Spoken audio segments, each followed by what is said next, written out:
In a survey of 18 countries, more than 52% of respondents say they are committed to buying an EV for their next car. This, my friends, is the tipping point. Hello and welcome to the channel.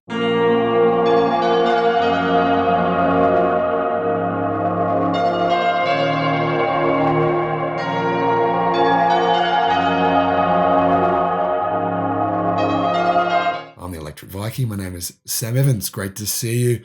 The number of consumers looking to buy electric vehicles has hit 52%, according to the latest EY Mobility Consumer Index. This is the first time the number has exceeded 50%. The tide has turned, and it represents a rise of 22 percentage points in just 2 years. Now, the Electric reports that the MCI survey has tracked consumer mobility patterns and buying intentions since the start of the pandemic in 2020. Now, this is a pretty impressive survey. 13,000 people, 18 countries, and which countries want EVs the most? Well, incredibly, Italians. In Italy, 73% of buyers want an EV for the next car. In China, it's 69%. South Korea, 63%. Australia, unfortunately, only 38%. The US, 29%. Australia's been brainwashed by their former Prime Minister, who was truly a muppet. I mean, I'm historically someone who would vote for his party, but he was just a muppet. And he told people that electric vehicles would ruin your weekend. And a lot of people in Australia were stupid enough to believe this clown. Well, fortunately, he's now been voted out. And we now have someone who is definitely more committed to electric cars, which is a good thing. Environmental concerns are the main reason for respondents to buy an EV, with 38%. And rising penalties on gas vehicles appeared for the first time as a key concern, 34%.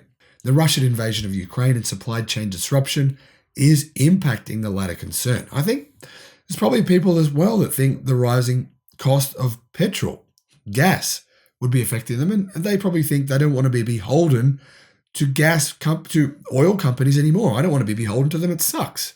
Why would we want to do that? The survey also shows 88% of consumers are willing to pay more money for an EV, and 35% are willing to pay a premium of 20% or more, in keeping with the MCI 2021 survey's findings. Now, personally for me, I'm definitely willing to pay a little bit more. Double the price? No.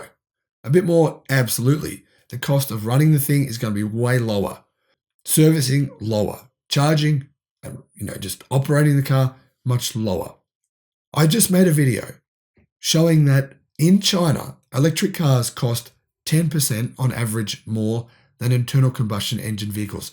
That's across the entire industry. Now remember, in China, not all EVs, but more EVs are premium than what are in the internal combustion engine sector. So the reality is price is pretty much on par with internal combustion engine vehicles in China. The same thing will happen across the rest of the world within the next 5 years. Range anxiety is apparently decreasing as well. The survey shows that EV owners are less worried about range anxiety or EV charges. Good to know. The top motivator for second-time electric vehicle buyers is that EVs now have longer ranges, and just 27% of EV owners were concerned about charging infrastructure, compared to 36% of those currently without an EV. So I think when you own an EV, you realize that actually it's not that difficult. In most places, you can get by with the current charging infrastructure, but don't get me wrong, it needs to improve, and it will continue to improve as more people buy EVs. Randy Miller, EY Global Manufacturing and Mobility Leader, said, "The old issues of worrying about charging infrastructure and the range of EVs will soon come to an end." Well, he's right, because the energy density of batteries continues to improve drastically. For example, Goshon High-Tech, the new batteries, 360 watt per kilo. Lithium iron phosphate batteries coming from most manufacturers by the end of the year, 230 watts per kilo. I mean, these are massive improvements. He said, "We know that the vast majority of journeys are relatively short. And as charging infrastructure continues to grow and battery quality continues to increase, we will start to see these concerns fade. It's also clear that those who own EVs know this already. I think a lot of consumers are becoming more environmentally conscious, though I do think the rising cost of fuel is probably affecting them more. However, I think a lot of people are becoming more and more aware of the fact that breathing in the fumes from petrol and diesel is basically killing you. It is. Causes cancer. It's carcinogenic. Why not avoid that trash if you can, right? Basically, why ride around on an enormous cigarette if you don't have to? Now, I think what's happening is consumers are stopping and thinking. They're looking at not just the sticker price of a car, but also how much they'll actually spend per month on the finance, lease, charging, and of course, lower maintenance of an EV.